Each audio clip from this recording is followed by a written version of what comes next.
India US relations थोड़ा सा of हो गए हैं। देखिए, India US relations last 25 years से पॉजिटिव साइड को जा रहे थे। इंडिया जो है वो पार्टनर हो सकता है, गैंग का एक मेंबर नहीं बन। ट्रम्प के आने पे भी काफी लोग पॉजिटिव थे। वो ट्रांजैक्शनल है, परहैप्स वो अपनी ईगो या अपने ट्रांजैक्शन को ज्यादा प्रायोरिटी देते हुए उस पे उसने पानी फेर दिया है। सीनियर पोजीशन पे पहुंच जाओ लीडरशिप में तो आपको फिर बाकी कोई नहीं करता। बाकी लोग आपसे जेलस होते हैं, ईर्ष्या करते हैं। वेपन्स के जो हमारे प्राइमरीली रशिया के ही हैं और हमें कभी भी उनसे ट्रांसपोर्ट टेक्नोलॉजी और इन चीजों का प्रॉब्लम नहीं आया था। यूएस हमारे लिए एक नया पार्टनर आया in weapons. We are now a developing market जिसको परचेजिंग पावर है। अगर नेटो स्टैंडर्ड में किसी को कन्वर्ट होना है तो उसको हथियार, कम्युनिकेशन, रेडार्स, एयरप्लेन, टैंक सारे के सारे यूएस के लेने पड़ते हैं। F-35 में भी एक स्विच है। इस हथियार को इधर यूज कर सकते हैं। इस कंट्री के अगेंस्ट आप यूज नहीं कर सकते। हर कंट्री जो हाईटेक इक्विपमेंट बनाता है उसमें से वो जो उसका हार्ट होता है, जो उसका दिल होता है, वो अपने पास ही उसकी टीओटी रखता है। हर चीज का क्रेडिट ट्रम्प लेना चाहते थे। It has hurt his ego. China पे उन्होंने कोशिश की थी,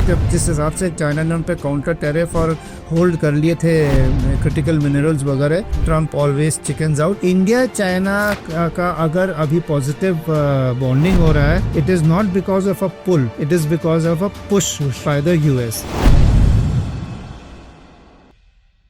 तो क्या हाल है दोस्तों, मेंटालिटी के एक और फ्रेश एपिसोड में आपका बहुत बहुत स्वागत है। मैं हूं आपका होस्ट और दोस्त यश ठाकुर। आज हमारे साथ रिपीट गेस्ट हैं geopolitical expert major general Abhay Karki. आज हम उनसे बात करेंगे जो यूएस ने 50% टैरिफ्स इंडिया पे लगाए हैं और उसका क्या इम्पैक्ट हुआ है उसके बारे में बात करेंगे। और India China, India Russia relationships के बारे में भी हम बात करेंगे। आई hope you watch the entire episode. Thanks. India US relations अभी थोड़ा सा ऑफ हो गए हैं। I won't say it's completely on tangents, but आपके नज़र में टैरिफ्स के बाद इंडिया यूएस के रिलेशंस आप कैसे देखते हैं इन टर्म्स ऑफ डिफेंस या in general also? Firstly, thank you Yash for having me back on your show. It's always a pleasure. जो ये आपने अभी क्वेश्चन डाला है इंडिया यूएस रिलेशंस और अभी जो रिसेंट एक्टिविटीज या जो एक्शंस हुए हैं उसमें हम कैसे देखते हैं, तो देखिए, India US relations last 25 years से एक धीरे धीरे पॉजिटिव साइड को जा रहे थे।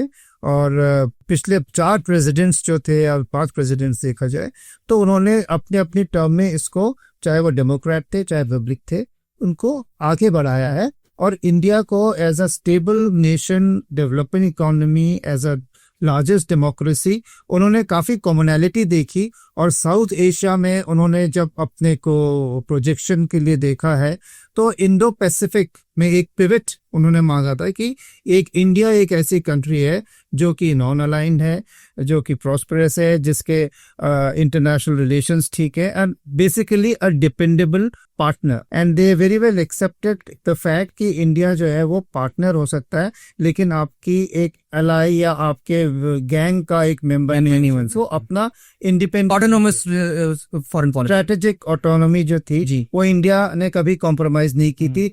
इंडिपेंडेंस से एकदम बाद नैम आया था, नॉन अलाइन मूवमेंट, और उसके बाद हम हमेशा जो थे अपनी पॉलिसी खुद निकालते थे और किसी कैंप के हम फॉलोवर नहीं थे, ना ही हम ही रहेंगे। और ये एक्सेप्ट करके जो लास्ट हमारा लो पॉइंट था वो हमारे जो 98 के न्यूक्लियर ब्लास्ट थे। न्यूक्लियर ब्लास्ट के बाद फिर जब सैंक्शंस में आए थे और उसके बाद से फिर प्रोग्रेसिवली हमारी ये रिलेशनशिप बढ़ती रही है हर एक प्रेसिडेंसी में। लेकिन अभी ट्रम्प के आने पे भी काफी लोग पॉजिटिव थे कि ये आगे चलेगा, क्योंकि पिछली प्रेसिडेंसी में ठीक था। हाँ, ट्रेड के बारे में तब भी थोड़ी कंप्लेंट्स थी पर मैनेजेबल था।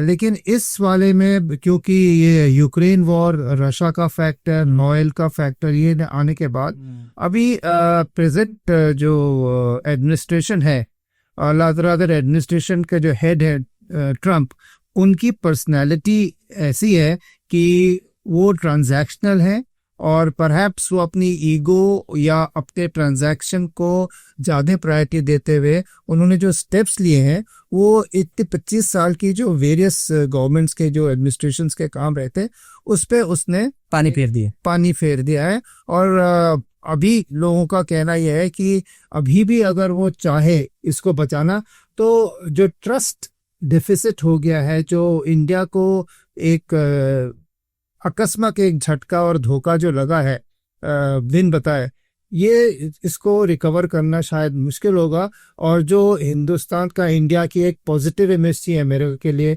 एज अ नेचुरल अलाई है, बिग न्यू डेमोक्रेसी, बॉलीवुड हो गया, व्हाटएवर लाइफस्टाइल, हमारे जो डायस्पोरा है वो अब जो है हमें थोड़ा दोबारा रिव्यू करना पड़ेगा कि क्या हम थोड़े से ज्यादा तो उधर को नहीं हो गए थे। और ये बात तो सही कि हम अपनी ऑटोनॉमी रखते थे, इसलिए आत्मनिर्भर जो हमारा ये प्रोजेक्ट है और अभी लुक ईस्ट वाला जो है, ये दोनों चीजें हमें दोबारा देखनी पड़ेगी और हम कर रहे हैं ताकि हम एक बैलेंस रखें और हमको एक कैंप में जाके बिल्कुल हम कोई डिक्टेट करना शुरू ना कर दे। जो हमारी स्ट्रेटेजिक ऑटोनॉमी है हम उसको अभी भी बरकरार रखेंगे या अभी आगे चेंज हो सकता है? ये स्ट्रेटेजिक ऑटोनॉमी हमारी इसलिए रहेगी कि अगर हमें दुनिया के स्टेज में आना है और पूरी दुनिया को ये पता है कि बाइपोलर वर्ल्ड, यूनिपोलर से बाइपोलर और बाइपोलर से अभी हम मल्टीपोलैरिटी की तरफ को जा रहे हैं। तो जो मल्टीपल पोज होंगे और आज की तारीख में जब आप चौथी इकोनॉमी से तीसरी पे जा रहे हो और जो आपने अभी ऑप सिंदूर में आपने एग्जिबिट किया आपकी मिलिट्री टेक्नोलॉजी और विल टू फाइट, तो इसको देखते हुए भारत अपना एक इंडिपेंडेंट कोर्स ही लेगा। हम अभी किसी के कैंप में जाके फॉलोअर बनने की लेवल पे नहीं है, हम खुद अपना लीड करेंगे और हमारे फॉलोअर होंगे। लोग कहते हैं कि ऑफ सिंदूर में किसी ने आपके साथ नहीं दिया या सपोर्ट में कोई वॉइस नहीं आई, तो जब आप सीनियर पोजीशन पे पहुंच जाओ लीडरशिप में तो आपको फिर बाकी कोई नहीं करता, बाकी लोग आपसे जेलस होते हैं, ईर्ष्या करते हैं, वो आपको नीचे खींचते हैं और आपकी प्रोग्रेस में चाहे वर्ल्ड हो चाहे आपका ऑफिस हो कोई खुश नहीं होता। आपके कॉम्पिटिटर्स कभी खुश नहीं होते। और जो लोग आज तक दुनिया को नसीहत दे रहे थे, कंट्रोल करते थे, अपने रूल्स बनाते थे, अगर वो देखते हैं कि ये नया बंदा है जो अपने रूल्स खुद बना रहा और हमारे नहीं सुन रहा है, तो वो उसको डाउन रखने की कोशिश करेंगे और वो हिंदुस्तान के साथ आज हो रहा है। सर जैसे हम डिफेंस की बात करते हैं, there is no two ways about it that the ecosystem वो है अमेरिका का बहुत ही सुपीरियर है। तो जब हम किसी उनको अप्रोच करते हैं कुछ लेने के लिए, कोई आर्म्स या जो भी है, ट्रांसफर ऑफ टेक्नोलॉजी बहुत बड़ा पार्ट प्ले करती है। तो आने वाले समय में आप कैसे देखते हैं कि इंडिया यूएस के जो डिफेंस या हम उनसे कुछ परचेज करेंगे और अगर हम परचेज करते में वो टेक्नोलॉजी हमें ट्रांसफर करेंगे, क्या आपको लगता है ऐसा हो पाएगा? अभी तक जो ट्रेडिशनली हमारी अभी भी जो इन्वेंट्री है वेपन्स के, जो हमारे स्टॉक पाइल हैं, वो प्राइमरीली रशिया के ही हैं, क्योंकि एक वेपन सिस्टम की लाइफ 50 से 60 साल 70 साल तक होती है। तो न्यू इक्विपमेंट आके पुराने को रिप्लेस करने में आपको एक लाइफ टाइम लग जाता है। आज की तारीख में हम अभी भी जो वेपन्स हैं वो मोस्टली रशियन ओरिजिन के हैं और हमें कभी भी उनसे ट्रांसफर टेक्नोलॉजी और इन चीज़ों का प्रॉब्लम नहीं आया था। लेकिन जो कटिंग एज रिसर्च है और हाईटेक जो हमें चाहिए अपने वेपन सिस्टम्स में इंट्रोड्यूस करने के लिए, वो वेस्ट के पास है। वेस्ट में यूरोप के पास भी है, हम फ्रांस से भी लेते हैं, हम इसराइल से भी लेते हैं, हम यूएस से भी लेते हैं। यूएस हमारे लिए एक नया पार्टनर आया इन वेपन्स। ट्रेडिशनली यूएस के वेपन्स ज्यादातर पाकिस्तान को जाते थे, हमको नहीं जाते थे, we were okay with it. But now since we are now a developing market and we are now developing economic power which has जिसको परचेजिंग पावर है, तो एक एज अ सेलर अमेरिका में जो ये आर्म्स इंडस्ट्रियल कॉम्प्लेक्स है वो तो गवर्नमेंट्स को डायरेक्शन देता है, तो उनको मार्केट्स चाहिए, इसीलिए दुनिया भर में वो वॉर कराते रहते हैं ताकि उनका सामान जाता रहे। और यही कारण था कि हर पुराने वॉर्सो पैक्ट कंट्रीज को, एक्स रशियन कंट्रीज को वो नेटो में कन्वर्ट करते रहे, क्योंकि उसका मैंने जैसे पहले बताया था, अगर नेटो स्टैंडर्ड में किसी को कन्वर्ट होना है तो उसको हथियार, कम्युनिकेशन, रेडार्स, एयरप्लेन, टैंक सारे के सारे यूएस के लेने पड़ते हैं ताकि वो नेटो के एक स्टैंडर्ड फॉर्मेट में आ जाए।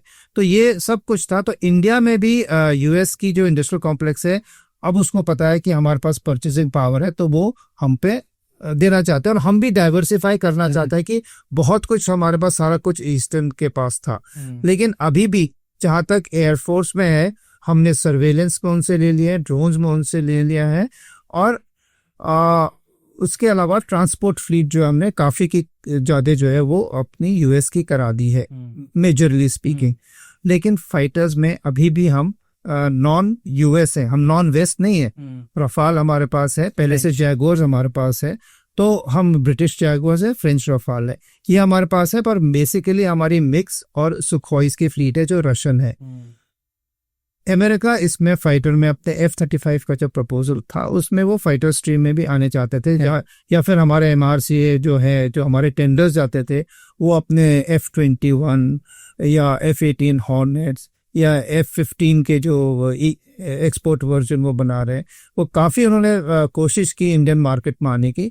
लेकिन शायद हमारा अपना आत्मनिर्भर जो है और हमारे जो एक क्वालिटेटिव रिक्वायरमेंट्स होती है फोर्सेस की, उसमें वो खरे नहीं उतरे, तो हम वहीं पे अभी हैं।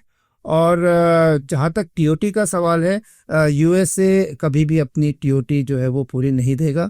इनफैक्ट जिस भी कंट्री में वो अपने हथियार देता है, वहाँ पे उसकी एक टीम होती है जो मॉनिटर करती है उन एयरक्राफ्ट को, उनकी सर्विसिंग को और किससे हो रहा है। क्योंकि जैसे इंडिया में है, हमारे पास रशियन इक्विपमेंट भी है, तो रशियन टेक्नीशियंस भी होते हैं। तो वो उस बारे में जब फाइटर आएगा या फ्रंटलाइन टेक्नोलॉजी आएगी, तो अमेरिका चाहेगा कि उसके लोगों और ट्रांसफर टेक्नोलॉजी में ट्रस्ट गेन करने के लिए बहुत कम है। और प्लस एक अमेरिका का है, एक कहते हैं किल स्विच, कहते हैं F-35 में भी एक किल स्विच है। आप इस हथियार को इधर इधर इधर यूज कर सकते हैं, इस कंट्री के अगेंस्ट आप यूज नहीं कर सकते हैं। अगर आप करोगे तो हम कुछ कर देंगे, हो सकता है वो इनएक्टिव हो जाए वो वाला। तो ये काफी चीजें हैं जो कि एक सबसर्वियंट या एक कोई निचला देश है पाकिस्तान जैसा, जैसा कुछ नहीं है खैरात में, उसको आप एक कंडीशन के साथ दे सकते हैं। लेकिन अगर हिंदुस्तान ने दुनिया में अपनी साख बनानी है, उसको खुद पता कर रहता है कि कौन मेरा दुश्मन है, कौन मेरा दोस्त है, और किस पे मैंने अटैक करना है, किस पे नहीं करना है। और उस समय अगर कोई हमारा स्विच बंद कर दे हमारे इक्विपमेंट का जो हमने लिया था, वो हमें मंजूर नहीं है। तो इसीलिए जो अमेरिका के साथ ट्रांजैक्शंस है, खासकर एडवांस फाइटर प्लेटफॉर्म्स वगैरह में, वो हमें बच के रहना पड़ेगा। और दूसरी बात यह है कि हमारी इंडिजिनस कैपेबिलिटी अभी इतनी अच्छी हो गई है फाइटर इंजन्स को छोड़ के, कि हम खुद कई बार ज्यादा अच्छे हथियार बना सकते हैं। जैसे अभी राइफल्स हैं, उसमें भी काफी हम अंदर से डिसेंस है कि हमारे पास अपनी राइफल्स बनाने की इतनी अच्छी काबिलियत है, हम US से क्यों ले रहे हैं। दूसरा, वो एक स्ट्राइकर, एक उनकी armoured personnel carrier infantry fighting vehicle है स्ट्राइकर, वो गवर्नमेंट टू गवर्नमेंट डील हो रहा था कि ये स्ट्राइकर व्हीकल इंडिया में बनेगी, US की जो है, और सब कुछ यहाँ से एक्सपोर्ट भी होगा, इंडियन आर्मी भी लेगी। लेकिन हाई अल्टीट्यूड ट्रायल्स में स्ट्राइकर जो है वो टाटा के साथ मुकाबला नहीं कर सकी, इसलिए इंडियन आर्मी ने उसको मना कर दिया। राइट। तो ऐसा नहीं है कि हम बिल्कुल ही हाथ फैला के खड़े हैं कि कोई हमें दे दो। हमारी अपनी काबिलियत है, जो हमें चाहिएगा वो हम सेलेक्ट करेंगे, सूट करेगा तो हमारी फौज अगर रिकमेंड करेगी तो हम लेंगे। और ट्रांसफर टेक्नोलॉजी अगर कोई नहीं देता है तो शायद वो हमें मंजूर नहीं होगा। जैसे हमें रशियन आर्म्स होते हैं, वो हमें ट्रांसफर टेक्नोलॉजी कर देते हैं। कितना इंपॉर्टेंट है ये ट्रांसफर ऑफ टेक्नोलॉजी? जैसे अभी आपने मेंशन करा कि अभी हमने गन्स भी बनाना अपना स्टार्ट करा, आत्मनिर्भर हो गए हैं, ये ट्रांसफर ऑफ टेक्नोलॉजी इतना इंपॉर्टेंट क्यों है? ट्रांसफर टेक्नोलॉजी इसीलिए इंपॉर्टेंट है कि अगर आप उस पर कोई मैन्युफैक्चरिंग उसने आपको दे दी है, लेकिन कई की कंपोनेंट्स वो कहता है मैं ही बना के दूंगा, आप नहीं बनाओगे, क्योंकि उसमें उसकी जो भी सीक्रेट है वो है। और सोर्स कोड, जिसको सोर्स कोड बोलते हैं, सोर्स कोड, सोर्स, अगर जहाँ पे अगर वो सॉफ्टवेयर है तो सोर्स कोड है। तो वही अगर आप देखो, अभी रफाल में भी हमारे साथ प्रॉब्लम हुआ था। सिंदूर के एकदम पहले हम रफाल में कुछ एक मॉडिफिकेशन करके और उसमें आर्मामेंट लगाना चाहते थे अपने, लेकिन फ्रांस ने सोर्स कोड शेयर नहीं किया। तो वो उतने तक आपका हाथ पीछे आ जाता है अगर कोई कंट्री सोर्स कोड आपको नहीं देती है। और हर कंट्री जो हाईटेक इक्विपमेंट बनाता है, उसमें से वो जो उसका हार्ट होता है, जो उसका दिल होता है, वो अपने पास ही उसकी TOT रखता है। बाकी जो पेरिफेरल चीजें हैं वो आपको फ्यूजलाज, इंजन के केसिंग, ये वो सब बनाने को दे सकता है, लेकिन जो हार्ट है सोर्स कोड वो अपने पास ही रहेगा। राइट। सर, अभी बात करते हैं जो हमारा क्लैश हुआ था अभी विद पाकिस्तान, ऑपरेशन सिंदूर हुआ, all of a sudden tweet आता है डोनाल्ड ट्रंप की तरफ से सीजफायर करा दिया। तो ये अमेरिका का, डोनाल्ड ट्रंप का इतना, और उन्होंने कितनी बार मल्टीपल जगहों पे कम से कम 30-35 बार ये मेंशन करा कि I am responsible for the ceasefire. Why is he taking credit? उसका क्या अल्टीरियर मोटिव क्या है अमेरिका का और डोनाल्ड ट्रंप का? डोनाल्ड ट्रंप क्या सोच रहे हो तो डोनाल्ड ट्रंप ही जान सकते हैं। हाँ, जैसे कि हमारे प्रधानमंत्री ने भी बोला था पार्लियामेंट में कि बात चल रही थी, अमेरिका हमें बता रहा था, जेडी वैंस का फोन आया था जो मैंने लिया था कि पाकिस्तान अभी ये करना चाहता है, पाकिस्तान ये करना चाहता है। हमने जवाब दे दिया कि उसको हम बहुत बुरी तरह से जवाब देंगे और वो ऐसा ना करे। तो ये बातचीत होती जा रही थी। लेकिन अगर हम बाहर आके देखें तो एक दिन पहले ही जेडी वांस ने बोला था अगर ये दो लड़ रहे हैं तो हमको क्या लेना है। करेक्ट। इवन डोनाल्ड ट्रम्प को भी उन्होंने भी ये मेंशन किया था कि it's not a problem, it's not a problem, let them fight. और एक 2 दिन के बाद ऐसा क्या हो गया कि उनकी चिंता बढ़ गई और वो सीज फायर कराना चाहते थे। अब डोनाल्ड ट्रम्प के सुने तो वो तो कभी बोलते हैं कि इनकी ब्रह्मोस में न्यूक्लियर वॉरेट थे तो इसलिए हमें लगा कि ये न्यूक्लियर वो कर देंगे, ये कर देंगे। लेकिन एक तो ये है ही कि हर चीज का क्रेडिट ट्रम्प लेना चाहते थे और उनको पता था, इंडिया ने बता दिया था कि अगर इसको सीज फायर चाहिए पाकिस्तान को तो उसका डीजीएमओ हमारे डीजीएमओ को बात करे और टाइम भी पता था लोग कि इतने बजे बातचीत होगी। और कायदा ये था, एक अगर प्रोटोकॉल देखें या डिप्लोमेसी में देखें नाइसिटी में, कि पहले 2 अफेक्टेड पार्टीज डिक्लेयर करें सीज फायर और उसके बाद जो बाकी विदेशी देश थे वो कह सकते हैं हाँ हमने इसमें सहयोग दिया था, बहुत अच्छी बात है कांग्रेस पर। इससे पहले कि इंडियन अथॉरिटीज या एमईए अनाउंस करता या पाकिस्तान करते, डोनाल्ड ट्रम्प ने ट्वीट कर दिया। ये टेक्नोलॉजी और आजकल के कम्युनिकेशन का आप बोलें कि ब्लेसिंग है या उसकी ये कर्स है कि ये अगर न्यूज़पेपर वाले जमाना होता तो ये कभी होता ही नहीं, क्योंकि प्रेसिडेंट कभी डायरेक्टली आते नहीं थे, वो जो अपने ब्यूरोक्रेसी के थ्रू आते हैं तो वो सीक्वेंस में आते। करेक्ट। तो उन्होंने आके ये बम तो डाल दिया और हिंदुस्तान ने इसको एक्सेप्ट नहीं किया और मर्जी उनकी एक ही, जैसा आपने बताया, हर लड़ाई को वो अपना क्रेडिट लेते हैं और इवेंचुअली जो भी तो 6-7 जगह क्रेडिट लिया ना बोल के कि उनके प्रेस सेक्रेटरी ने। नहीं, वैसे भी कॉन्गो का उन्होंने क्रेडिट लिया, अजरबैजान आर्मेनिया का लिया, जिसको जहां भी हो जाता है वो वहां पे क्रेडिट ले लेते हैं। वो बाकी लोग जो है वो चुपचाप सर चुका के मान भी लेते हैं। हिंदुस्तान नहीं माना। तो ये आपको लगता है ये प्रॉब्लम है कि we didn't bow down to him, ऐसा? Yes, it has hurt his ego. उनकी ईगो को हर्ट हुआ है और ना बोल के, और उसको हमने बार बार कॉन्ट्रडिक्ट किया है कि ये सच नहीं है, सच जो है वही हम बता रहे हैं। लेकिन वो सोच रहे थे कि वो जो अगर अमेरिका बोल रहा है तो झूठ भी बोल रहा है, तो आप एक उनके लिए एलाई का मतलब होता है कि आप सर झुका के हाँ पे हाँ मिला लीजिए। वो हमने नहीं मिलाई और कारण भी बिल्कुल ठीक था। अगर हम उनको श्रेय देते तो जो हमने इतना मेहनत करके और हमारी फौज ने जो उनको घुटने टिकाए हैं कि वो अपने घुटनों पे आया है पाकिस्तान, वो तो सब खत्म था। वो तो पूरा श्रेय वो ले आते थे कि ये दोनों लड़ रहे थे, बराबर में थे, लेकिन न्यूक्लियर वॉर हो जाती इसलिए मैंने रुकवा दिया है। ये कोई नहीं बताता कि इतना उसको मार खाया है कि वो 10 तारीख की रात के 2 बजे से लेके 4 बजे के बीच में वो अपने अटैक को छोड़ के सरेंडर करने के लिए हमारे सामने आ गया था पाकिस्तान। तो ये और बिल्कुल सही भी है। और उसके लिए अगर जो भी अभी प्राइस दे रहे हैं, मेरे ख्याल से अगर हमें दुनिया में अकेले खड़े होना है और स्ट्रेटेजिक ऑटोनॉमी लेनी है, हमें ये करना ही करना पड़ेगी। टैरिफ्स की बात करते हैं, अमेरिका ने हमारे पे 50% टैरिफ्स लगा दिए हैं क्योंकि हम ऑयल खरीद रहे हैं रशिया से। तो जैसे अब आगे क्या देखते हैं आप कि वो और अमेरिका और ज्यादा टैरिफ्स लगाएगा और या फिर हम और ज्यादा ऑयल खरीदेंगे रशिया से? तो आप कैसे देखते हैं इसको? Will continue buying oil from Russia? या देखिए, इंडिया ने थोड़ा सा तो अपना डाइवर्सिफाई किया है सोर्सेस को, पर ये भी सही है कि हमारे रशिया से इंपोर्ट्स काफ़ी बढ़ गए हैं और चल रहे हैं। लेकिन ये जो इंपोर्ट्स हैं ये चाइना के इंपोर्ट से कम है और वैल्यू टर्म में जो एलएनजी यूरोप ले रहा है रशिया से उससे भी कम है। तो इंडिया तो यही बोल रहा है, ये अगर ये प्रिंसिपल की बात है कि हम रशिया की वॉर इकोनॉमी को बढ़ावा दे रहे हैं उससे परचेज करके, तो चाइना और यूरोप क्यों नहीं सैंक्शंस में आ रहे हैं और उन पे क्यों नहीं एडिशनल टैरिफ लग रहे हैं? इसका ट्रम्प के पास कोई जवाब नहीं है। ये वहाँ पे इंटरनली भी बहुत बड़ी डिबेट यूएसए में है कि ऐसा क्यों कर रहे हैं और इससे फायदा क्या हो रहा है। वो तो बड़ा क्लियर है कि चाइना पे उन्होंने कोशिश की थी, जब जिस हिसाब से चाइना ने उन पे काउंटर टैरिफ और होल्ड कर लिए थे क्रिटिकल मिनरल्स वगैरह, तो वो अपने आप जो है टैको हो गया था। ट्रम्प ऑलवेज चिकन्स आउट, तो उसने वो हटा लिए थे।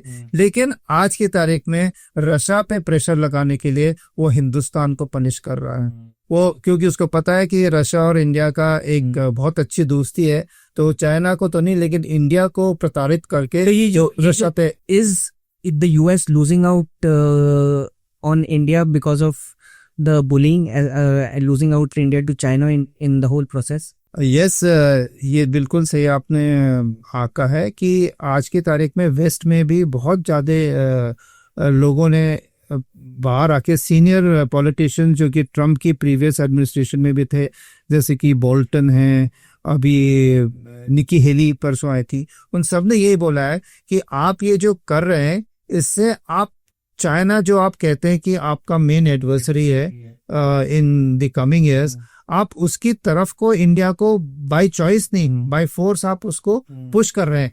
इंडिया चाइना का अगर अभी पॉजिटिव बॉन्डिंग हो रहा है, it is not because of a pull, it is because of a push by the US. तो ये push, is it good for America? ये क्वेश्चन अमेरिका में डिबेट हो रहा है कि आप जो आपका एक स्टेबल पार्टनर साउथ एशिया में था टू काउंटर चाइना, आप उसी को आपने एक ऐसी हालत में कर दिया कि it has no other option but to go and shake hands with China. So this is not smart diplomacy, ये कोई अच्छी कूटनीति नहीं है। और ये आगे चलते चलते अगर रशिया इंडिया चाइना का कोऑपरेशन हो जाएगा तो 40% of the world economy GDP, वो जीडीपी वहां पे है, और तीनों की अलग अलग खासियत है, यानी कि तीनों एक दूसरे को कॉम्प्लीमेंट करते हैं। चाइना का मैन्युफैक्चरिंग में है, इंडिया का सर्विसेज में है, हाईटेक में है और कंजम्पशन पैटर्न अच्छा है, रशिया के पास रिसोर्सेज है, ऑयल है, तो हर एक को एक दूसरे की कमी दूसरा पूरा कर सकता है। और तीसरा जो अभी जयशंकर साहब ने जाके बोला था कि the supply chain is the most secure and the shortest land route है सबके बीच में। अगर आप इतनी बाद में चलते क्या ये बड़ा वायबल है इकोनॉमिक कोऑपरेशन इस ब्लॉक का, रशिया इंडिया चाइना एंड और पूरे ज्योग्राफिकली एक ही लोकेशन में ईस्ट में है। तो the west has to be very careful of what it is doing and be conscious कि इसका फ्यूचर में क्या हो सकता है। अब सीपेक 2 की बात हो रही है, तो ये आप थोड़ा सा एक्सप्लेन करिए कि what exactly CPEC 2 and what exactly China wants to do in Pakistan with regards to CPEC and CPEC 2?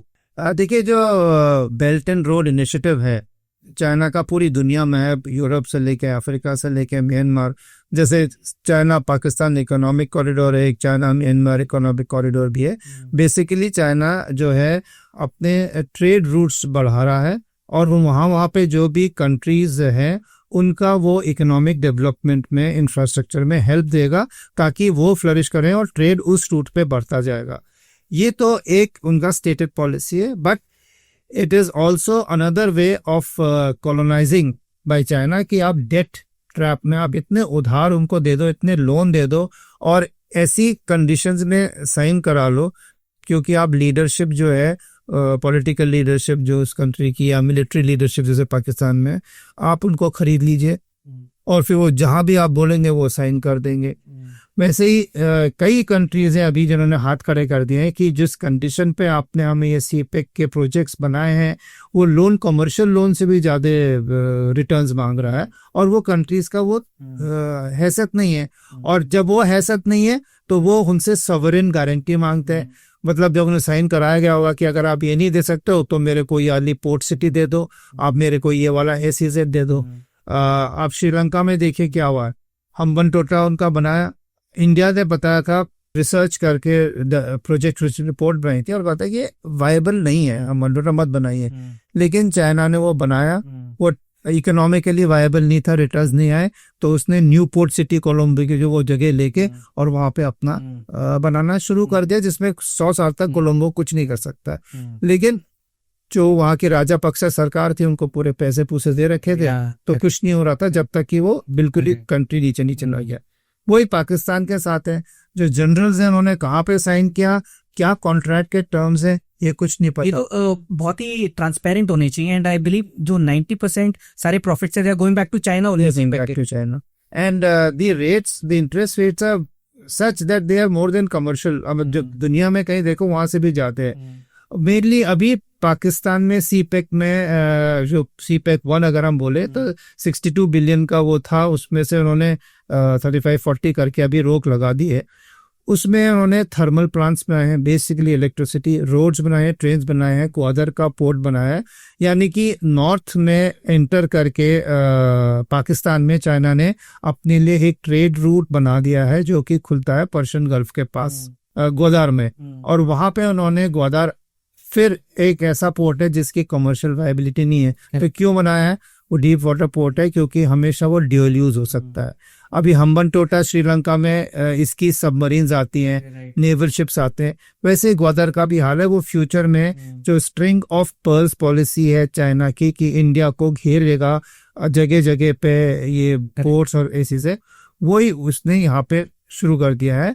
और जो सीपेक है उसकी जो रिटर्न ऑफ इन्वेस्टमेंट है चाइना का, वो उसको पैसे के तौर पे या इकोनॉमिक तौर पे नहीं चाहिए, उसको जियोपॉलिटिकल अपना जो प्रभुत्व है इस इलाके में अपनी झंडा गाड़ने के लिए और पाकिस्तान को धीरे धीरे अपनी एक कॉलोनी बनाने के लिए, a vassal state which has got no power to say anything but to do the bidding of China। तो सीपेक 1 में उन्होंने इंफ्रास्ट्रक्चर लेआउट कर दिया था, रेल, रोड, पावर स्टेशन। अब ये कहते हैं हम सीपेक 2 करेंगे जो कि पाकिस्तान के लिए बहुत अच्छा होगा। उसमें भी हम इतने 30 बिलियन जो भी दे देंगे। और उसमें क्या होगा, एक तो वो कनेक्टिविटी के लिए 5 कुछ कॉरिडोर्स बनाने की बात कर रहे हैं।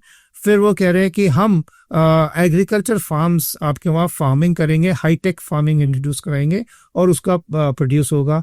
स्पेशल इकोनॉमिक जोन्स बनेंगे, जो माइनिंग जहाँ पे हो रही है वहाँ से सामान आएगा। एआई के सेंटर्स भी बनेंगे और काफ़ी कुछ उन्होंने बताया कि ये फेज 2 जो है ये पाकिस्तान में एक प्रोडक्शन यूनिट सेटअप करेगा, एम्प्लॉयमेंट गारंटी करेगा। और पाकिस्तान अब वहां से जो है जैसे एग्रीकल्चर और प्रोडक्ट्स है वो चाइना को एक्सपोर्ट करके जो चाइना की मार्केट है उसमें एंटर कर सकेगा। लेकिन ये सबको पता है कि वहां से वर्कफोर्स चाइना से आनी है। यहाँ पे इनको सिर्फ टायर पंक्चर ठीक कराना, चाय की दुकान बनाना या सिक्योरिटी गार्ड बनाना या कुछ लो लेवल के जो टास्क होंगे वो पाकिस्तानियों को मिलेंगे। बाकी जितना पैसा आएगा वो एम्प्लॉयमेंट मिलेगा चाइनीज को, प्रोडक्ट जाएगा चाइना में। और चाइना कभी भी उस कंट्री में जो प्रॉफिट्स होते हैं उनको री इन्वेस्ट नहीं करता है। वो सारा का सारा पैसा जो है वो वापस जाएगा। जैसे कि आप लगा लीजिए ये चाइना की दूसरी ईस्ट इंडिया कंपनी है, आपका आएगा, आपसे बनाएगा, आपको लेबर रेट में रखेगा और पूरा का पूरा जैसे पहले ब्रिटेन चला जाता था हमारा सोना, वैसे पाकिस्तान का जो भी प्रोडक्ट होगा वो चाइना चला जाएगा और पाकिस्तान की जनता वहीं की वही रहेगी। पाकिस्तान के जो जनरल हैं, general Asim Munir, field marshal कह लो आप, जो भी है, वो यूएस गए और उन्होंने कुछ ऐसी स्टेटमेंट्स दी हैं डराने धमकाने की इंडिया को। So how do you look at the statements of Asim Munir in the US? देखिए आसिम मुनीर की जो मेजर स्टेटमेंट हो रही थी कि अगर हम जाएंगे तो हम न्यूक्लियर वॉर छेड़ के हम आधी दुनिया को अपने साथ नीचे ले जाएंगे। इसमें एक्चुअली पहली बात तो अगर देखा जाए अंदर यह है कि उन्होंने हार मान ली कि हम तो हारेंगे और जाएंगे और तब हम न्यूक्लियर बम मार के जितनी आधी दुनिया, अब कौन सी आधी दुनिया को साथ में ले जाएंगे वो नहीं बताया, वो भी नहीं बताया है। ये एक बहुत ही गैर जिम्मेदारी वाला रिमार्क रहा है। अगर आप पहली बात तो जो पॉलिटिशियंस हैं या जो स्टेट क्राफ्ट है जो साल साल रहे हैं, पब्लिक को फेस करते हैं, वो लोग कभी ऐसे गैर जिम्मेवारा नहीं करते। ये एक हो सकता है कोई फौजी अपनी फौज के सामने जोश बढ़ाने के लिए रिमार्क दे दे, लेकिन ये एक स्टेट्समैन का नहीं है। ट्रंप ने सिंदूर के एकदम बाद मुनीर को उठाया और व्हाइट हाउस में ले गए। प्राइम मिनिस्टर को नहीं बनाया, इलेक्टेड डेमोक्रेटिक लीडर को नहीं बुलाया और एक जनरल के साथ आज तक भी किसी व्हाइट हाउस में किसी प्रेसिडेंट ने लंच नहीं किया है। इन्होंने इनको बुला के हारे हुए जनरल साहब को लंच पे बुला लिया। तो there are no free lunches US में, तो पता है। और ट्रंप इज ट्रांजैक्शनल। तो क्या ट्रांजैक्शन, क्या उसको चाहिए था कि मैंने तेरी इज्जत बताई है सीज फायर मैंने कराया बोल के तो तुम ये कह सकते हो कि हमें तो हिंदुस्तान को तो हम मार देते, तुम बोलते रहो, मैं बोलूंगा हाँ मैंने रोका था। और दूसरा, तुम्हें मैं भी इज्जत दे रहा हूँ, मैं तुम्हें इतने पैसे दूंगा, IMF का मैंने करा दिया है, वर्ल्ड बैंक से पैसे डाल दिए है, अब तुम मेरे ये काम करोगे तो क्या क्या काम करोगे। अगर आपको याद है 13 तारीख को इजराइल वॉर हुई थी, राइट, 15 तारीख को ये वहां पे थे, और उसके कुछ दिनों बाद वो मदर ऑफ ऑल बॉम्ब्स जो थे वो MOB जो है वो ईरान पे गिर गए थे। तो उस समय जरूरी था, क्योंकि नेबरिंग स्टेट है पाकिस्तान ईरान की, काफी उसको वहां से इंटेलिजेंस के लिए या फिर अगर कोई हवाई जहाज खराब हो जाता तो उसकी इवैक्यूएशन के लिए एक बेस चाहिए था, जो कि हमेशा वो ट्रेडिशनली पाकिस्तान को इस इलाके में कभी भी आता है तो US को मिलिट्री बेस चाहिए, तो एक वो रहता होगा। तो ये तो उनकी थी। लेकिन मुनीर को अमेरिका में जाके अपने अप्रवासी जो NRI पाकिस्तानी NRP बोलेंगे, उनको जाके एक ऐसी मीटिंग में जहाँ की मोबाइल्स भी नहीं थे, कोई कैमरा रखवा दिया था, सारा बाहर रखवा था, और फिर ये बोलना, और ये पक्का पता है कि ये बाहर तो जाएगा ही जाएगा।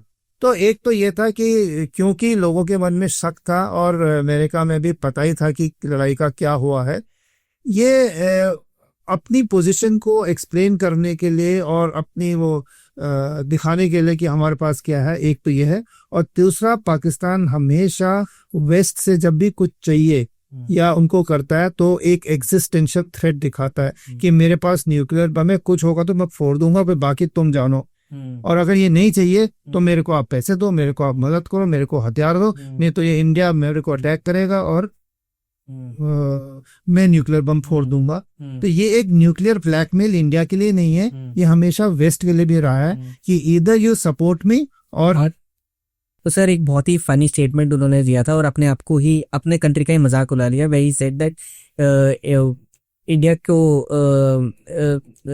मद्देनजर रखते हुए उन्होंने ये बोला कि Pakistan is a dumper truck and India is a shining Mercedes and coming on the highway as a Ferrari, और दोनों का कोलिजन होगा तो ज्यादा नुकसान किसको होगा, referring Pakistan as a dumper truck and India as a Mercedes and a Ferrari. तो आप ये देते कि इतना ये जो उन्होंने जो स्टेटमेंट दिया है, इसका क्या पर्पस था ये देने का? Was he trying to make a point या फिर वो अपना ही नुकसान हो गया एक कमेंट करके? पाकिस्तानी पॉलिटिशियंस भी जो है, they are not known for being very matured in their statement and not articulate also, not other, but given a point कि पॉलिटिशियंस और जो उनके सिविल एग्जीक्यूटिव्स हैं, they have people working for them who can guide them better, और speech prepare होती है। ये जो है एक जनरल है, suddenly he is gone into politics and into international affairs. ये मजेवे नहीं है डिप्लोमेसी में, कहाँ पे फौजी तरीके से बात करनी है मारने काटने की, और कहाँ पे एक शिष्टाचार या जो डिप्लोमेटिक फिनिश होता है वो नहीं है। और तीसरे लोग ये भी कह रहे हैं, जो एनालिसिस कर रहे हैं, कि साइकोलॉजिकली ये आदमी थोड़ा सा इम्बैलेंस्ड भी है। शी इज गिवन टू रिटोरिक्स, और कहाँ पे क्या बोलना है, वो उसका क्या असर होगा वो उसको बाद में पता लगता है। अभी अगर इसने कंपेयर ही करना था तो आप ये चट्टान बोल देता पाकिस्तान को कि एक रॉक है, पर अपने को पहले नीचा दिखाना गंदा, अपने को नीचा और गंदा दिखाया कि डंपर ट्रक को पत्थर लेके जा रहा हूँ, और इंडिया जो है वो मस्त। अरे इंडिया जो है वो हो सकता है 10 गुना बड़ा ट्रेन आ रही है, हाई स्पीड ट्रेन आ रही है, तो एग्जाम्पल अच्छा दे देता, एग्जाम्पल ही ढंग का तो देता। और इंडिया को एक मर्सिडीज आ रही है, तो कोई उसका तुक ही नहीं है, पर उसने इसके अगर अंदर से साइकोलॉजिकली देखो, उसने ये मानने इंफीरियर हम थे लेकिन हम बड़े हैं, आप सुपीरियर हो, पर उसमें उसने साइज में गलती कर दी है। और कहना ये चाह रहा था कि हमको तो कुछ करोगे कुछ फर्क हमारे कुछ नहीं है, आपका ज्यादा नुकसान है, यू विल हैव बोथ सकते ना, कि जैसे जो सफेद कपड़े पहन कर आ रहा है उस पर आप स्याही डाल दो तो दाग लगेगा, जो काले कपड़े पहन कर आ रहा है उस पर स्याही डाल दो तो क्या होगा। इस वाली एनालॉजी को उसने इतना उल्टा कर दिया कि दुनिया भर में उसकी हंसाई हो रही है। राइट, पाकिस्तानी मीडिया देख लो आप, अभी हम वी वर डिस्कसिंग ऑल्सो कि सबको अवार्ड्स मिल रहे हैं, उन्होंने अपनी कंप्लीट विक्ट्री डिक्लेयर कर दी है। ये जो स्कर्मिश हुआ था उनके हिसाब से दे हैव डिक्लेयर्ड विक्ट्री। इसका मेजर रीजन क्या हो सकता है? वो एम्पलीफाई भी कर रहे हैं, हर मीडिया को बता रहे हैं वी डिफीटेड इंडिया। तो इसका क्या पर्पस है कि उन्होंने अपनी विक्ट्री डिक्लेयर कर दी? उनके पास ऑप्शन क्या है? ये थोड़ी बोलेंगे कि हम हार गए। They have to declare. और हिस्टोरिकली अगर आप देखें, पाकिस्तान ने अपनी हिस्ट्री को इतना डिस्टॉर्ट किया है, राइट फ्रॉम देयर ओरिजिन्स, जो वो कई बार अपने को टर्किश और अरेबिक रूट्स वाला बताते हैं, और इंडिया से अपने को अलग करके वहां से तो उनकी कहानी शुरू होती है। हर लड़ाई जो है वो कहते हैं हमने जीती है, कारगिल की वो बात नहीं करते हैं। और जो ये बांग्लादेश के 71 की वो रफा दफा कर देते हैं, और कि इंडिया की शैतान इंडिया ने ये कोशिश की, वो कोशिश की, ये नहीं बताते हमने क्या किया। तो उसी लाइन में चलते चलते इन्होंने यहाँ पे भी यही किया है। उनके हिसाब से आप जाइए तो इंडिया के जितने एयरबेस थे उन्होंने डिस्ट्रॉय कर दिए हैं। और नैरेटिव वॉर में ये एक तो मानना पड़ेगा इनको कि इनका जो मिस इन्फॉर्मेशन है ये हमसे आगे रहे हैं। और जहां तक कि ऑप सिंदूर है, हम 9-10 की रात की बात करते हैं जहां हमने इनके 11 एयरफील्ड उड़ा दिए। हम 7-8 की बात नहीं करते हैं जब हमने इनके 9 ये ठिकाने उड़ाए थे, टेररिस्ट कैंप्स और हेडक्वार्टर्स उड़ाए थे भागलपुर, मुरीद के वगैरह। हम उसकी बात नहीं करते। हम फाइनल मैच की बात करते हैं 9 और 10 की रात को, जब इनकी एयरफोर्स को और इनकी न्यूक्लियर कमांड को हमने जमीन के अंदर गाड़ के रख दिया था। उनका एक हवाई जहाज हवा में उड़ने लायक नहीं था। उनकी पूरी एयर डिफेंस के रडार्स जो थे वो उस आधे 14 घंटे के लिए ब्लाइंड थे, और उनके कम्युनिकेशन नेटवर्क डाउन थे। ड्रोन्स को उड़ाने वाले पूरे के पूरे जो ऑपरेटर्स थे, उनका एक एयरबोर्न अर्ली वार्निंग एयरक्राफ्ट, बहुत बड़ी चीज होती है उसको डाउन करना। तो उससे जो फौज का साइकोलॉजी होता है वो दोबारा उड़ने के लायक नहीं होता। और जितने रनवेज को आपने हिट किया था वहां से टेक ऑफ नहीं कर सकते थे। यानी हमने पूरी एयर सिक्योरिटी ले ली थी और इनको बता दिया था नेक्स्ट स्टेप इससे भी आगे होगा। और वहीं पे इनका जो है था लड़ने की जो इनकी मोराल था, इनके फोर्सेस का और कमांडर्स का, वो बिल्कुल शैटर हो गया था। और एकदम से जो डीजीएमओ पहले दिन तक बात नहीं कर रहा था, बार बार रिक्वेस्ट कर रहा था अमेरिका और बाकियों के थ्रू कि हमारी बात करा के सीज फायर करा दो, क्योंकि उनको पता था कि अगला एस्केलेटरी फायर इंडिया से जब होगा तो फिर इनका कुछ बचेगा नहीं और बहुत बेइज्जती होगी। और जहां तक अभी का सवाल है, वो उसको कवर कर रहे हैं। उन्होंने अपने जनता को बताया नहीं है इंडिया में क्या नुकसान हुआ है, एक भी फोटोग्राफ नहीं है। लेकिन उन्होंने इतनी अच्छी तरह से वहां पे मिस इन्फॉर्मेशन कर रखी है कि सबके मुंह से वही निकलता है। लेकिन जिनको जानना है और जिनको पता होना है उनको पता है कि क्या हो गया है और हिंदुस्तान कहाँ पे पहुंच गया है, किस लेवल पे वो एक्ट कर रहा है, और हम किस लेवल पे अभी अटके रहे हैं और कोई मुकाबला नहीं है। जो नैरेटिव वॉर है, has Pakistan one that narrative war, और कैसे किया उन्होंने? देखिए, like I said, miss information और इनकी जो अगर आप देखें क्योंकि सर सारे वेस्टर्न आउटलेट्स ने तो माना है कि हमारे गिर गए। उन्होंने CNN हो गया, फॉक्स हो गया, सारे अल जजीरा हो गया, BBC हो गया, they have picked up the narrative from Pakistan and their spokespersons, not India. तो कहीं ना कहीं हमारी थोड़ी we've not been too aggressive in conveying our messages. क्या ऐसा हुआ है या उन्होंने ज्यादा aggressively अपना प्रोपेगेंडा चलाया है? पहली बात, पाकिस्तान की लड़ाई ऑप्शन दूर 7-8 की रात की जो थी सुबह की, उसी पे सेंटर्ड है, वहीं पे खत्म है, जिसमें उन्होंने क्लेम किया था कि उन्होंने 6 हमारे या 5 हमारे फाइटर जेट्स गिरा दिए हैं। प्रूफ कोई नहीं है। बाद में हमारे जो डीजीएमओ ब्रीफिंग्स होती थी वो बिल्कुल शॉर्ट होती थी, और ना हम लॉस की बात करते थे ना डिस्ट्रक्शन की। जो फोटो होती थी वो दिखाते थे। तो हाँ, पहले ही जो वेस्टर्न मीडिया ने जो पिकअप किया है वो बाइट्स उन्होंने पिकअप किए हैं फ्रॉम पाकिस्तान। वेस्टर्न मीडिया में जो यूएस है, वॉशिंगटन पोस्ट, न्यूयॉर्क टाइम्स वगैरह, इनकी जो रिपोर्टिंग थी वो भी आपको पता ही है कैसी होती है, इट इज बायस्ड रिपोर्टिंग की, और उन्होंने उसको पिकअप करके फैला दिया है। इंडिया के पास कोई काउंटर बाइट नहीं था कि हमने कितने गिराए क्या रहे। इंडिया ने सिर्फ जो वीडियोस थे, और वो भी ज्यादातर पाकिस्तान के थे, डिस्ट्रक्शन का ये वो देता गया। पर जो नैरेटिव जो पिकअप करना था, जो वेस्ट के पास रखा था, उन्होंने ज्यादा पाकिस्तान का नैरेटिव उठाया, और इसलिए वो आज तक भी उसी की वो बात करते हैं। जो प्रूफ के साथ हमने फॉरवर्ड किया वो उतना ट्रैक्शन नहीं मिला, लेकिन बिना प्रूफ के जो उन्होंने क्लेम किया वो ज्यादा ट्रैक्शन। अगर इतने उन्होंने डिस्ट्रॉय किया, जो कि इंडिया क्या रफाल के अभी रिपीट ऑर्डर देता, इंडिया इज प्रेफर्ड टू 90 मोर रफाल्स की बात हो रही है इंडिया की कि हम और लेंगे। और वहीं पे J-10 और चेंगडू जो एयरक्राफ्ट इंडस्ट्री J-10 में आती है उसके स्टॉक्स गिरे हैं चाइना में। करेक्ट, चाइना में गिरे हैं। क्यों गिरे हैं सबको पता है क्यों गिरे हैं। उनकी जो एंटी एयरक्राफ्ट मिसाइल जो की PL-15 मिसाइल थी वो डेड होके जो गिरी है, रिकवर हुई है इंटैक्ट, उसको हम स्टडी कर रहे हैं।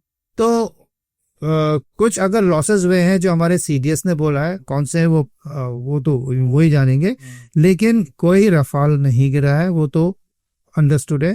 और अगर ये होता, रफाल में इतनी कमी होती तो इंडिया उसके रिपीट ऑर्डर नहीं था। सर ये सब होने के बाद जो इंडस वाटर ट्रीटी है, IWT इंडस वाटर ट्रीटी, इसको हमने अबेंच में रखा है। तो what is the importance of the Indus water treaty and why do we see Pakistan so rattled about it? जो पाकिस्तान में इंडस और उसकी ट्रिब्यूटरी गई है वो चेनाब और झेलम और इंडस 3 रिवर्स उधर को गई थी, जिसमें कि इंडस वाटर ट्रीटी लागू होती है। जो बाकी 3 रिवर्स वेस्ट की थी हमारे पास, ब्यास, रावी और सतलज, उस पे इंडिया जो था उसका फुल यूटिलाइजेशन था। लेकिन जो 3 इंडस, झेलम और चेनाब, ये जो 3 रिवर्स थी जाती इंडिया से हैं और एंटर करती हैं पाकिस्तान को, तो उस ट्रीटी में ये था कि 80% पानी जो है वो पाकिस्तान को मिलेगा, सिर्फ 20% इंडिया को मिलेगा। तो इंडिया की बैलेंस नहीं था वो, ठीक। इंडिया की टेरिटरी के लिए, इरिगेशन के लिए भी आप पानी नहीं निकाल सकते थे। तो अभी जो डेमोग्राफी है, जो रिक्वायरमेंट है, चेंज हुई है। और तब भी ये दुनिया में बहुत अनइक्वल, ऐसा कोई ट्रीटी हुई नहीं है इतनी अनइक्वल सी। वहीं पे अगर आप देखें ब्रह्मपुत्र वगैरह जो नदियां हैं चाइना से आती है, ऐसी कोई ट्रीटी कभी है ही नहीं।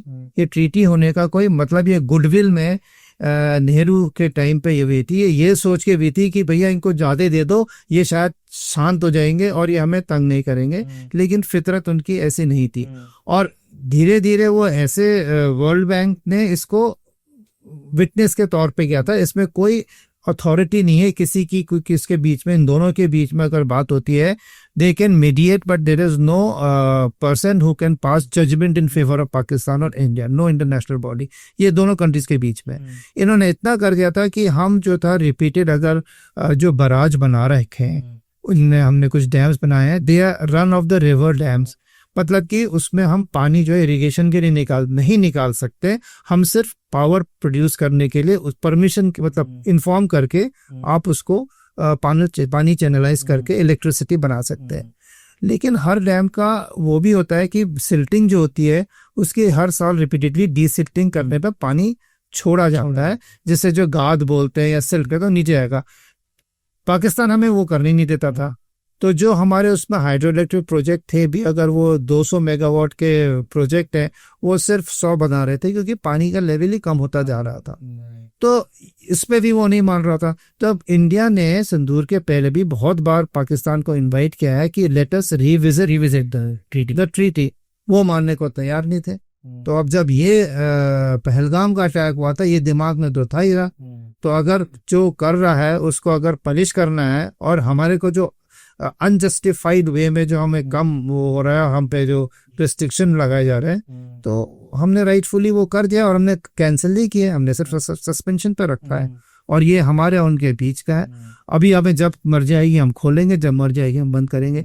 ये कहना गलत है कि इंडिया ने पानी रोक लिया है। इंडिया पानी रोक ही नहीं सकता। नदी का पानी कौन रोक सकता है? वो तो बीच बीच में छोड़ना ही पड़ेगा। पर कब छोड़ना है, कितना छोड़ना है, हम पहले उनको बताते थे। अब हम बोलते हैं हमारी मर्जी है, हम जब छोड़ेंगे वो करेंगे। लेकिन ये बहुत गलत बात है कि पानी अगर हमने रोका है तो रावी, ब्यास और सतलज जो हरिके हैं और ये शाहपुर कंडी में डैम बने, पहले बहुत लीकेज होती थी और इन नदियों में हमारा 100% ओनरशिप के बाद भी पानी उधर को जाता था। वो हमने पिछले कई सालों में नए डैम्स बना के अभी कर दिया कि ये पानी नहीं जाएगा। तो पाकिस्तानी पंजाब में ये नदियां जाती हैं, और जो रावी, ब्यास और सतलज का पानी है वो जब सूख रहा है तो इनकी खेती को बहुत फर्क पड़ा। जो ट्रिकल आउट पानी था उससे इनकी खेती चलती थी, वो अब नहीं चल रही है। वो मार इनको और भी ज्यादा पड़ रही है। राइट। जो अभी हम न्यूज में सुन रहे हैं दैट इंडिया और ये US और पाकिस्तान की अभी एक डील हुई है with regards to rare earth minerals. Does Pakistan really have rare earth minerals, and why is the US so interested in it? देखिए, जहाँ तक पाकिस्तान का सवाल है, ये कहते हैं कि केपीके और बलूचिस्तान इन दो जगहों पे रेयर अर्थ के हमें मिलेंगे। कितने मिलेंगे अपनी तरफ से उन्होंने निकाल दिया, 50 ट्रिलियन जो भी निकाल दिया, उन्होंने फिगर निकाल दिया है। किसी ने वैलिडेट नहीं है, किसी ने बोला। ट्रम्प ने ये भी बोला है कि lots of oil in Pakistan, वो भी वो करेंगे कि एक दिन आएगा कि Pakistan will export oil to India. इतने साल से ऑयल एक्सप्लोरेशन तो ऑफिशियली लोग आए हैं, वो करा है, हर गवर्नमेंट ने करा है, एक्सप्लोरेशन कर करके कुछ नहीं। In fact today 85% of its oil and gas requirement Pakistan is importing. क्यों कर रहे हैं अगर आपके पास इतना ही था? इतने सालों से नहीं पता था कि ट्रम्प ने आके बता दिया और हो गया। वही रेयर अर्थ का किस्सा है कि है मिनरल्स, कोई बात नहीं, लेकिन इतने साल से सीपीईसी चल रहा है। चाइनीज को नहीं पता कि वहां पे, चाइनीज क्या वहां पे, उनको नहीं पता कितना वहां पे है और कितना हमें निकालना है, क्या करना है। और अगर वहां पे है और कहीं पे आइडेंटिफाइड है, एक्सप्लोरेशन हो गया, तो चाइना ने तो पहले ही वहां पे अपने बाउंड्री लगा ली है। अब कैसे पाकिस्तान जो है, क्योंकि कोई ओपन बिडिंग या ओपन एक्सप्लोरेशन तो है नहीं, ऑलरेडी बलूचिस्तान में है, चाइना के वहां पे एक्सप्लोरेशन हो रखे हैं, तो आप कौन सा किसको देंगे, ये क्या इन्होंने आगे सोचा है। और अमेरिका की एंट्री वहां पे जब होगी, आज तक जो थी अमेरिका की पाकिस्तान में जो उसका इंटरेस्ट था, वो जियोपॉलिटिकल और मिलिट्री इंटरेस्ट होता था। करेक्ट। इकोनॉमिक इंटरेस्ट जो था वो चाइना का था, और इसीलिए चाइना के सब कुछ वहां पे चला था। अब सडनली यूएस वहां पे इकोनॉमिक इंटरेस्ट दिखा रहा है, तो ये एक क्लैश होना जरूरी है। चाइना भी एकदम से तो उसको सब कुछ दे नहीं देगा, तो ये दोनों के बीच में बैलेंस करने के लिए कोई एक अथॉरिटी अगर चाहिए, तो वो पाकिस्तान तो नहीं है। पाकिस्तान तो वैसे ही दोनों से भीख मांग रहा है। तो ये एक जो उन्होंने अनाउंसमेंट किया है, और फुनीर ने भी साइन कर दिया होगा कि कोई ये एक्सप्लोरेशन में सालों लगते हैं, 3-4 साल में कहाँ मुनीर होंगे, कहाँ ट्रम्प होंगे। तो ये जो मुनीर जो यूएस गए थे लंच पे, ये तो डिस्कस करा ही होगा। वो तो इसी बात की तो डील करके आए, इसी बात की, क्योंकि वो तो बिल्कुल हाथ जोड़ के गए थे कि आपने हमें बेइज्जती से और हिंदुस्तान के सेकंड स्ट्राइक से बचा लिया है, तो उसके लिए थैंक यू। और अब आप हमें क्या चाहिए, ईरान के लिए कुछ चाहिए तो आप बताइए, हम कर देंगे आपको। हमारे से कोई तेल चाहिए, कुछ चाहिए, हम आपके लिए क्या कर सकते हैं। आप यहाँ पे आके बेस बनाना चाहते हैं, आप बनाइए। तो वो तो गए इसीलिए थे, और ट्रम्प ने जो चाहिए था बता दिया। क्रिप्टो आप भूल रहे हैं, जो क्रिप्टो का डील हुआ है, 60% स्टेक ट्रम्प फैमिली का उसमें, जो विटकॉफ के थ्रू करा है। तो ये तो ट्रांजैक्शनल रहा है, जिसमें कि ट्रम्प का पर्सनल ईगो, उसके पर्सनल इंटरेस्ट काफी ज्यादा रहे हैं, और उसको पाकिस्तान को खुश करने के लिए ऑयल और रेयर अर्थ का भी कर दिया है। अब इसका फ्यूचर क्या होगा, पूरी दुनिया को, किसी को नहीं पता ये कैसे आगे बढ़ेगा। राइट सर, जैसे अभी आप यूएस ने टैरिफ्स 50% हमारे पे लगाए, ये थोड़ा सा भी रिलेशनशिप थोड़ा सा खराब हुआ है, डिस्टर्ब हुआ है। तो लेकिन चाइना ने अभी हमको काफ़ी सपोर्ट करा है, काफ़ी बोला है कि ये बुलिंग टैक्टिक्स है इंडिया का, एंड चाइना ने हमें सपोर्ट करा है। तो जो चाइना हमें सपोर्ट कर रहा है, इसको पाकिस्तान कैसे व्यू करता है? देखिए, आज तक बड़ा क्लियर था कि चाइना जो है, खासकर गलवान के बाद, इंडिया चाइना के ट्रेड तब तक नहीं होगा जब तक बाउंड्री सेटल नहीं होगा इक्वेशन। उसके पहले अगर आप देखें तो वैसे भी आज के तारीख में इंडिया चाइना का ट्रेड तो चल ही रहा है, 100 बिलियन का उनके पास सरप्लस भी है। तो ऐसा तो नहीं कि ट्रेड बंद हो गया था। जहां तक पाकिस्तान का सवाल है, अगर देखें वांग ही हमारे पास आए और अगले दिन वो काबुल होते हुए पाकिस्तान पहुंच गए कि वो तो आयरन ब्रदर है, उसका तो कुछ नहीं हो सकता। और बात भी सही है, उन्होंने इतना इन्वेस्टमेंट किया है, पाकिस्तान को चाहे अच्छा लगे चाहे पाकिस्तान को बुरा लगे, चाइना वही करेगा जो उसके इंटरेस्ट में होगा। करेक्ट। लेकिन ये भी देखने वाली बात है कि जहां तक पाकिस्तान पे उसका पूरा कब्जा है और उसके थ्रू वो अफगानिस्तान में अपना इन्फ्लुएंस फैला रहा है, इंडिया के साथ जो रिलेशनशिप है, उसकी जो हिस्ट्री है वो ऐसी है कि वो अभी इंडिया के साथ प्रेजेंट टर्म्स में टेंटेटिवली, एक मतलब टेस्टिंग के तौर पे दोनों एक दूसरे को देख रहे हैं। और ये भी एक देखने की बात है कि वही प्राइम मिनिस्टर इंडिया का जिसने बोला था कि हम कोई ट्रेड नहीं करेंगे, अभी एससीओ मीटिंग में जाके वो चाइना से मिलके दोबारा ट्रेड की बात करेंगे। तो ये हमारी भी एक अभी फिलहाल स्थिति ट्रम्प ने ऐसी कर दी कि हमें चाइना के पास जाना पड़ रहा है जी, एट अ टाइम जब हम शायद अभी नहीं जा रहे थे। पर ये दूसरी बात ये भी देखने की है कि चाइना की आजकल इकोनॉमिक कंडीशन क्या है, और जो अमेरिका के साथ उसका भी ऑफशोरिंग चल रहा है और उसके प्रोडक्ट्स का थोड़ा बहुत डाउन चल रहा है, तो उसको भी China is a totally export oriented manufacturing market. उसको अगर एक्सपोर्ट नहीं मिलेंगे तो वो उसकी घर में अनएम्प्लॉयमेंट बढ़ जाएगा। रियलिटी उसका क्रैश कर गया है। बैंक्स उसके ये डिफॉल्ट लोन जो बैड लोन सीपेक और बाकी जगह गए हैं उससे हो गया है। मैन्युफैक्चरिंग उसकी ऑफशोरिंग हो रही है, मार्केट अमेरिका की उसकी मार खा रही है। तो China is not in a very happy situation इधर। और पॉलिटिकल लीडरशिप जो है अंदर की अगर आप देखें चाइना में, जी के पर काटे जा रहे हैं धीरे धीरे। जी जो है वो वाला जी नहीं रहेगा जो पहले का था, जी जिनपिंग।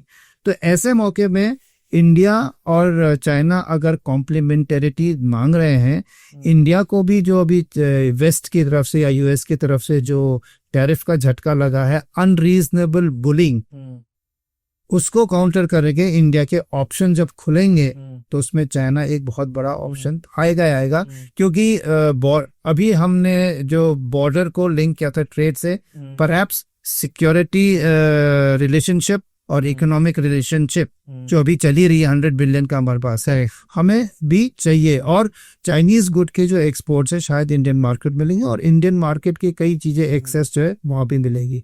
इंडिया ने चाइनीज नीति आयोग ने अभी एक रिकमेंडेशन दिया है कि Chinese company can set up plants in India provided they have only 24% and below of ownership. और जो होगा जो पीएलआई स्कीम के अंदर जो होता है make in India, made in India, everything वही होगा, जो कि अगर हो जाता है तो ठीक है, लेकिन हमको भी उतना ही कॉशियस रहना चाहिए कि इतनी जल्दी इतने साल की जो डिस्ट्रस्ट है हमने सारे अंडे उधर की तरफ भी नहीं डालने चाहिए।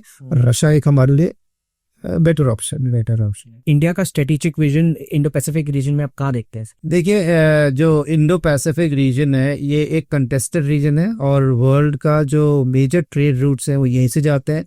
खासकर एनर्जी, जो वर्ल्ड की एनर्जी है वो भी यहीं से जाती है।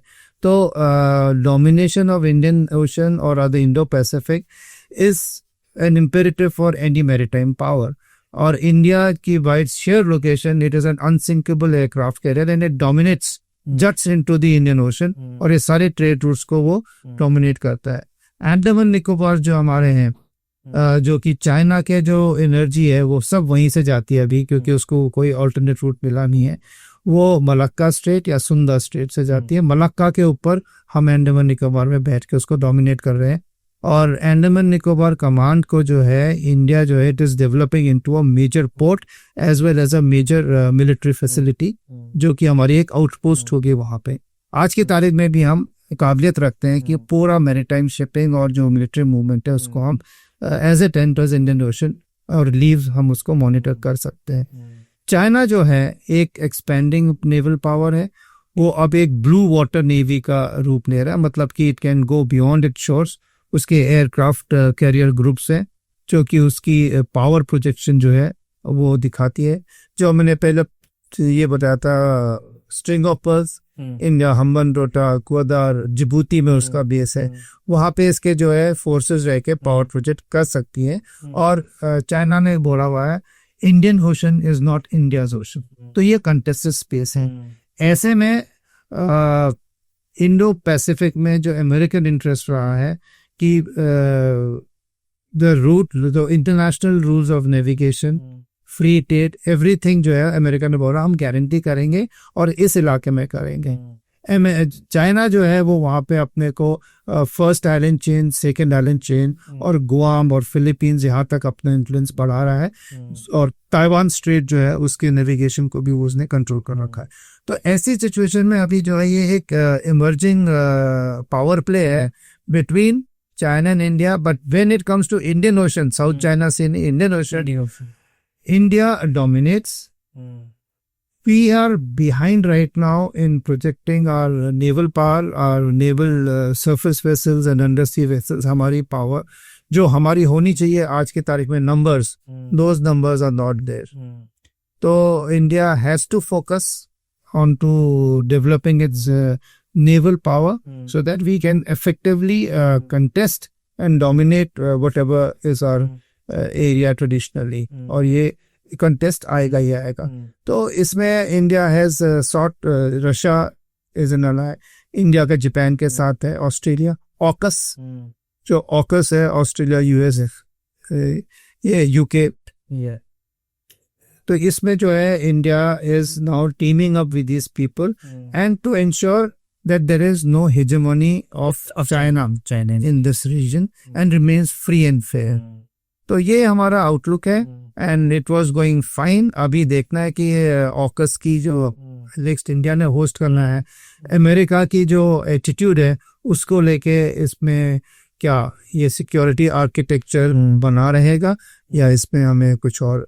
जहाँ तक कि इंडिया के एफर्ट्स हैं, फोकस तो इंडिया ने पहले बोला था लुक ईस्ट, फिर बोला था एक्ट ईस्ट. तो इसमें जो इंडिया का भी फोकस है आसियान की तरफ है. और नाउ ट्रेड और डिप्लोमेसी से हमारा काफ़ी था. और हमारे जो ट्रेडिशनल यहाँ पे पार्टनर्स रहे हैं जिन पे हम डेवलप कर रहे हैं अभी एक्ट ईस्ट में, जापान से लेके आप वियतनाम, फिलीपींस, इन देशों के साथ हमारे जो है relations, defence ties are getting stronger. और जैसे इंडिया ने अपनी मिलिट्री पावर को और अपनी टेक्नोलॉजी को अभी शोकेस किया है, तो ये सारी कंट्रीज जो है ये इंटरेस्टेड है. जैसे अभी फिलीपींस को हमने ब्रह्मोस भी दिया है, तो इनके साथ हमारा मिलिट्री कोऑपरेशन बढ़ता रहेगा. और चाइना का तो बहुत बड़ा हेड स्टार्ट रहा है इस रीजन में, बहुत पहले से इकोनॉमी भी आगे निकल गई है और उसके इंटरेस्ट भी निकल गए हैं. हम वेस्ट की तरफ देखते रह गए थे काफ़ी सालों तक, अब हम ईस्ट की तरफ देख रहे हैं. और अगर हमारा लैंड रूट चला जाता है लाओस, कंबोडिया से साउथ चाइना सी की तरफ को, थाईलैंड की तरफ को, तो ये भी हमारा ट्रेड बढ़ेगा. और ट्रेड के साथ साथ हमारी जो मिलिट्री विजिट्स होंगी वो भी बढ़ती जाएगी.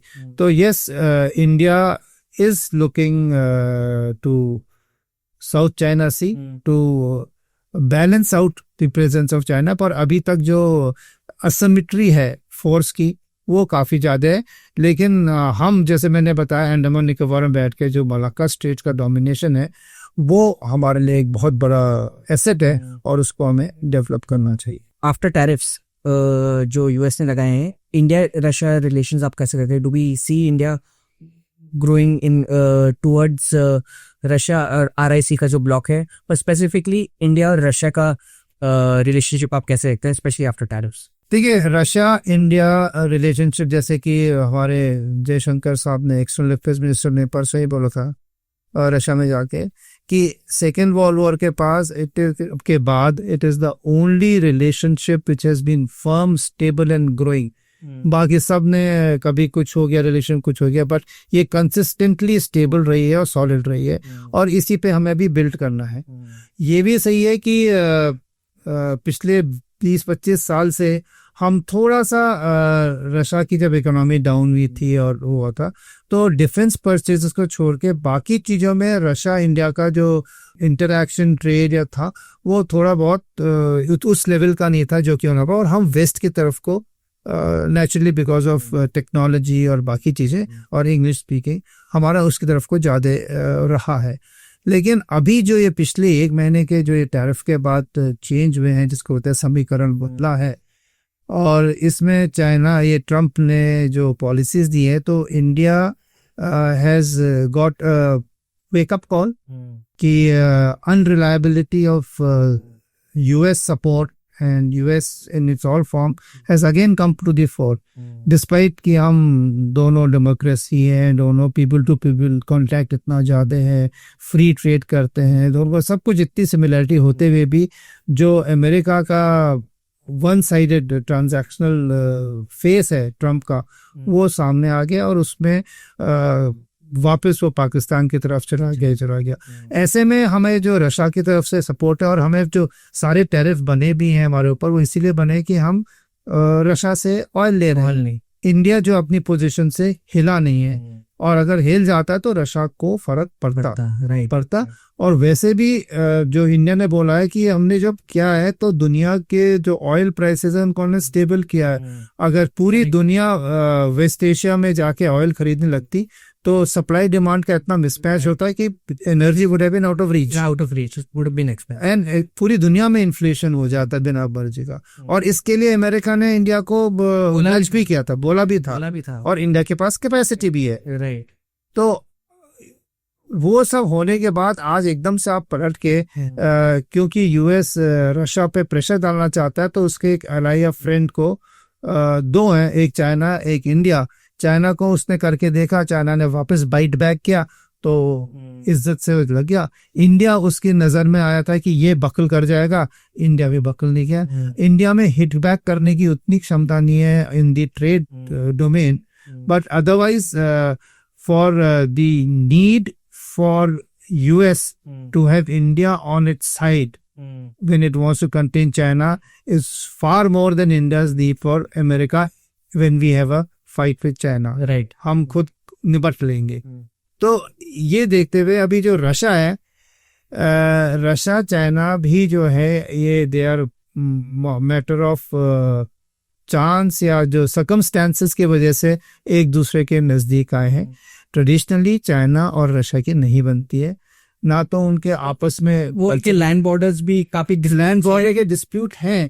पर जैसे इंडिया और रशिया का एक इमोशनल कनेक्ट है।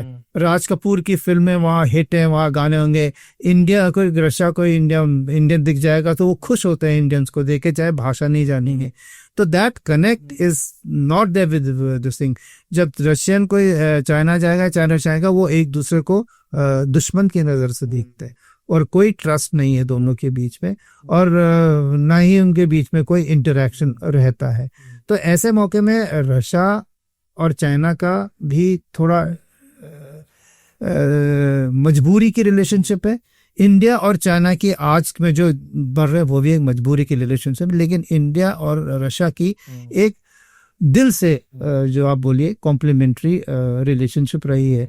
तो इसमें जो है अभी अगर आप फैक्ट्स ऑन ग्राउंड आ जाइए, कौन किसको दे सकता है। चाइना के पास सबसे ज्यादा प्रोडक्शन मैन्युफैक्चरिंग है, वो तो है ये।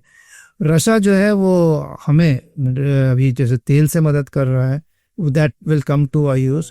उसके अलावा इन इट्स जो हमारी अगर फार्मा वगैरह इफेक्ट होती है या टेक्सटाइल होती है, तो अभी रशिया ने बोला कि हम ले लेंगे आपसे, और इंडिया ने भी उनको बोला है कि भैया सप्लाई चेन हमारे इतने रेजिलिएंट है तो आप इधर आके ट्रेड कर सकते हैं। और इंडिया में कुछ रशिया और इंडिया ने थोड़ा रिसर्च और प्रोजेक्ट्स करने हैं जहां एक दूसरे का वहाँ फैक्ट्री तो कम से कम लगाए। हम लोग कुछ नहीं करते हैं, जो कि there is a lot of scope for that. Third is India को रशिया से जो फायदा हो सकता है, एक तो international north south trade corridor जो है, जिसमें कि इंडिया से जाके फिर आप ईरान से बाहर से ऊपर अजरबैजान और अर्मेनिया के ऊपर, then you are entering Russia and on to Europe. एक INSTC का हमें उनके साथ काफी काम हो चुका है, और दूसरा चेन्नई व्लादिवोस्टॉक ये जो आर्कटिक रूट खुल रहा है उसमें हम कोई बहुत बड़ी उन्होंने स्टेजिंग एरिया ऑफर किया है, जो कि हमने, क्योंकि फ्यूचर का ट्रेड जो है आर्कटिक आइस कैप मेल्ट हो रही है, ग्लेशियर मेल्ट हो रहे हैं, और नए सी रूट्स निकल रहे हैं जो कि जो पैसिफिक और अटलांटिक से बहुत शॉर्ट है। तो इन ट्रेड रूट्स का फायदा उठाने के लिए उसने इंडिया को ऑफर किया और हम वहाँ पे ले भी रहे हैं। तो फ्यूचर में देखते हुए ये अच्छा हुआ है कि हमें अमेरिका ने जो करा है वो करा है। हम अपने चाहे उतने लेवल पे नहीं, लेकिन एक बाईपास सर्जरी के तौर पे हम एंसिलरी अपनी लॉजिस्टिक, ट्रेड्स, इकोनॉमिक्स और एक्सचेंजेस रखेंगे, ताकि दोबारा हमें एक तरफ की डिपेंडेंसी है उससे हम कभी भी अपनी ऑटोनॉमी नहीं बरकरार कर सकते। उसके लिए हमें अगर रशिया चाइना से ट्रेड करना है और अगर हम उसको आगे ले जा सकते हैं तो देश की प्रभु संपदा बोल दे, उसके लिए ये बढ़िया है। Thank you so much. For taking out time and doing the podcast. There is always so much to learn from you. इतना सीखने को मिलता है आपसे. I had a great chat with you, sir. Thank you so much for coming, sir. It's always been wonderful to be with you. Yes. Thank you. तो guys ये थी हमारी कॉन्वर्सेशन विद आज geopolitical expert major general Abhay Karki. So हमने पूरा geopolitical aspect cover करा है. I hope you enjoy the episode. Please do like, share and subscribe to the mentality.